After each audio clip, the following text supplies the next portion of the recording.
Very good evening to all of you guys. এখন বাজে প্রায় 6:30। আমার এখানে পুজো দেওয়া কমপ্লিট হয়ে গেছে, দেখতে পাচ্ছ, মানে সন্ধে দেওয়া কমপ্লিট হয়েছে। আর এখন হচ্ছে মা আর দিদা দোকানের বিরিয়ানির জন্য প্রিপারেশন করছে। তারপরে হচ্ছে যে বার্থডে পার্টিটা রয়েছে ওটার প্রিপারেশন তারপরে করবে দোকানেরটা হয়ে যাওয়ার পরে, ঠিক আছে। আগে দোকানেরটা করে দোকানে পাঠিয়ে দেবে, তারপরে এই জিনিসটা ফাঁকা হয়ে যাবে, তারপরে আস্তে ধীরে বার্থডে পার্টিটা করবে, ঠিক আছে। তো আমি দেখাচ্ছি একটু পরে যে মারা কি কতদূর কি এগিয়েছে দোকানের বিরিয়ানির জন্য, ঠিক আছে। তো তোমরা কিন্তু দেখতে থাকো।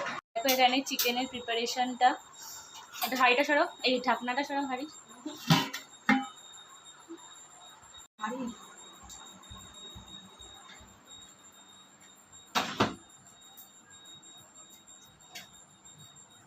কটা বাজে দেখো?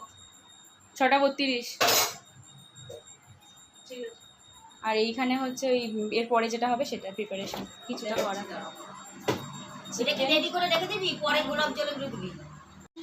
কি দেখতেই পাচ্ছ, এখানে 1 হাঁড়ি রাইস আছে। না তুমি ইয়ে করো, রেডি করো। আর এখানে চিকেনটা আছে। ওদেরটা পার্সেল করতে হবে না তো মনে হয়? না, ওদেরটা পার্সেল করতে হবে না, ওদেরটা গামলায় করে দিয়ে আসবো। গামলায় দিয়ে দিতে বলেছে একেবারে, ঠিক আছে।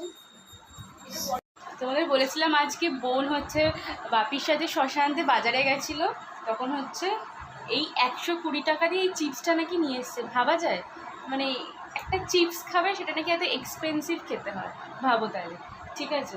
তো টেস্ট মোটামুটি মানে একটু সল্টি টাইপের, বাট কোনো রকম মানে মিষ্টি ঝাল এরকম কিছু মনে হচ্ছে না। নর্মাল ওই 5 টাকা দামের হলুদ চিপস যেটা হয়ে থাকে সেটার মতো টেস্ট, ঠিক আছে। সেরকম 120 টাকার মতো টেস্ট কিন্তু নয়, না এর মধ্যে কোনো মশলা দেওয়া, পেরি পেরি মশলা বা কিচ্ছু না। 120 টাকা দিয়ে এটা কিনে নিচ্ছে। আমার তো গাটা জ্বলছে পুরো, জাস্ট মানে এত দাম দিয়ে ওকে চিপস খায়, তোমরাই বলো।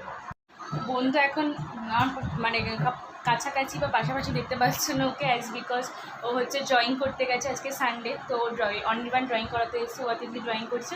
আমি চলে যেতাম, বাট হচ্ছে যেহেতু এই মানে মাকে এই স্যাটারডে প্রিপারেশন হেল্প করতে হবে বা টুকিটাকি হাতে হাতে কিছু কাজ করতে হবে, তো সেই জন্য আমি এখন যাচ্ছি না, যাবো ঠিকই পরে যাব, যখন সব দেওয়া টেওয়া হয়ে যাবে, কাজ টাজ পুরো কমপ্লিট হবে, তারপরে আমি যাব, তার আগে নয়। নয়তো আজকে এই এত কিছু না থাকলে চলে যেতাম এতক্ষণে, মানে পুজো দিয়ে চলে যেতাম, ঠিক আছে। তো ঠাকুর স্বয়ং দেবো, তারপর তোমাদের সাথে কিন্তু কথা বলবো। আচ্ছা, ওখানে তো দোকানের বিরিয়ানির জন্য জাগে বসানো হয়েছে, দেখতেই পাচ্ছ। আর এখানে জাস্ট শুরু হচ্ছে বার্থডে পার্টির জন্য, মানে জাগে দেওয়ার জন্য প্রিপারেশনটা। ওটা নামানো হলে এটা বসানো হবে। তো এতক্ষণে বসে না থেকে প্রিপারেশনটা করে নিচ্ছে মা আর দিদা। দেখো ওই যে ভাত, চিকেন, এখানে আলু, আর এখানে হচ্ছে ডিম, বাস। পুরো গোটা স্যালাডের প্রিপারেশনটা করলাম। এই মুখ চোখের কি অবস্থা, পুরো ঘেমে ঘা হয়ে গেছে। দোকানের জন্য স্যালাডের প্রিপারেশন করলাম, তার সাথে হচ্ছে যেই বার্থডে পার্টির জন্য অর্ডারটা ছিল সেটা স্যালাডের প্রিপারেশন করলাম আমি মা দুজন মিলে আর কি। মানে এখন এই সবে বিরিয়ানির কাজটা শেষ হলো। বাপি অলরেডি দোকানেরটা নিয়ে চলে গেছে, কারণ দোকানে কাস্টমার দাঁড়িয়েছিল। তো বাপি সঙ্গে সঙ্গে এসে আমাদের বিরিয়ানি রেডি হয়েই গেছিলো আর কি, তো এসে নিয়ে গেল। আর এখন জাগে বসানো হয়েছে হচ্ছে ইয়েরটা, ওই বার্থডে পার্টিটা জাগে বসানো হয়েছে। আর এখন ওই ঘরে ঘর দৌড়ও পরিষ্কার, মানে বিরিয়ানির জন্য যে সমস্ত হয়েছিল সেগুলো সব পরিষ্কার হয়েছে। এখন হচ্ছে আচ্ছা, আজকে তোমাদের দোকানে গিয়ে দেখাবো, ঠিক আছে, আমাদের দোকানের সেট আপটা আর কি, যে কীভাবে বিরিয়ানি রাখা হয়েছে আর কি, ছোটোর মধ্যে কীভাবে রাখা হয়েছে। তো সেগুলো সব কিছু তোমাদের শেয়ার করবো। তোমরা ভিডিওটা কিন্তু অবশ্যই স্কিপ না করে দেখো, ঠিক আছে। আর এখন এত গরম লাগছিলো, মা এসে জ্বালিয়ে দিল। মায়ের সেই তো সকাল থেকে চলছে। দুপুরে বোধহয় 30 মিনিটস মতো রেস্ট নিয়েছিল, তারপরে আবার চাল ঢাল ভেজানো প্রিপারেশানে আবার স্টার্ট করে দিয়েছিল আর কি। এখন হচ্ছে দিদা ফ্রেশ হতে গেছে, দেন মা যাবে, দেন তারপরে আমি যাব। আমি গিয়ে দোকানে বসবো, তখন বাপি বার্থডে পার্টিটা দিয়ে আসবে হচ্ছে তাদের বাড়িতে। আচ্ছা, তারা হচ্ছে পার্সেল নেবে না, পার্সেল ইন দ্য সেন্স মানে আগেরটা যেরকম দেখলে যে সব কন্টেনারে করে আমরা রেডি করছিলাম, সেটা কিন্তু তারা নেবেন না। তারা হচ্ছে একদম ডাইরেক্ট ওই গামলা সমেতি দিয়ে দেওয়া হবে, তারা নিজেরা কেটে নেবেন আর কি, এটাই বলেছেন আর কি। তো ওই কাজের দিক থেকে একটু রেহাই পাওয়া গেছে আর কি। যাই হোক, তো যেটা বলছিলাম যে আপাতত ভিডিওটা এখানে এন্ড করছি, দোকানে গিয়ে আবার তোমাদের সাথে দেখা হবে, ঠিক আছে, বাই। আমরা দোকানে চলে এসেছি, ঠিক আছে। একবার বাইরে থেকে তোমাদের ভিউটা দেখাবো, ঠিক আছে। আমার মাম্মিজিকে দেখে নাও একবার তোমরা। মাম্মিজি কি সেজে আর গুজছে, এখানে সকাল থেকে মাম্মিজির খুব ফাটিয়ে গেছে। মাম্মিজি শুধু না, দিদারও প্রচুর প্রচণ্ড খাটনি গাড়ি। দিদা এখন মানবাড়িতে গেছে একটু রেস্ট নিতে, আর আমরা দোকানে। আমি তো সে অনেকক্ষণ আগে এসেছি, বাট আমার কাছে ফোন ছিল না বলে আমি ভিডিও করতে পারি। মা রেস্ট নিচ্ছিল।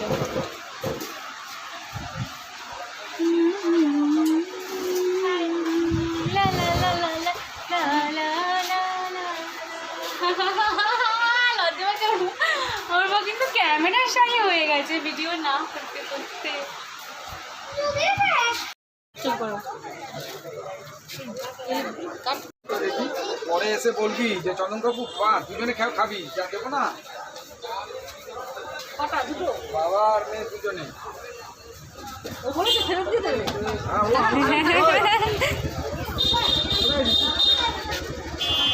তোর মাইয়ার ভাব ভালোবাসা তো অনেক, এই জন্য কাকার জ্যাঠার আমি তো জানাম।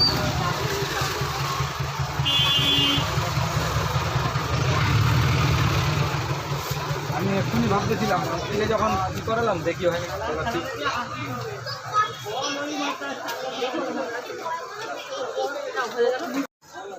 তুই আর তোর বাবা খাবি কিন্তু, হ্যাঁ যা দিলাম তুই আর তোর বাবা খাবি।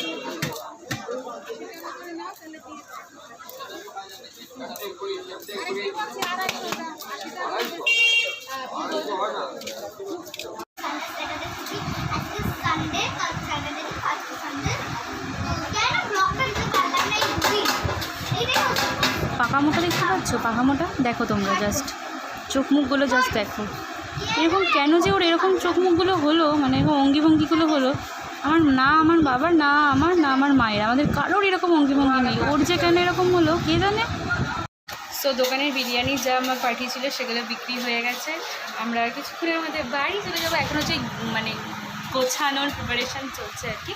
তো আমরা কিছুক্ষণের মধ্যে বাড়ি চলে যাবো। বাড়ি চলে গিয়ে আজকে রেস্ট নেওয়া হবে, তাড়াতাড়ি সবাই শুয়ে পড়বো, কারণ মা দিদার প্রচণ্ড পরিমাণে ধকল গেছে আর কি। সেই জন্য আমরা তাড়াতাড়ি করে ঘুমিয়ে পড়বো। তো এই ভিডিওটা খুবই ছোট, পার্ট 2 আর কি। সানডের ইভিনিংটা দেখালাম কী করলাম না করলাম। এই দেখো আমরা দুজনে পড়েছি। কোন কালারটা বেশি ভালো লাগছে একটু আমাদের কমেন্ট করে জানাবে, ঠিক আছে? আমার তো মনে হয় my one is best one. Okay, so bye. ভিডিওটা এখানে শেষ করছি। ভালো লাগলে কিন্তু লাইক কমেন্ট শেয়ার করে দেবে।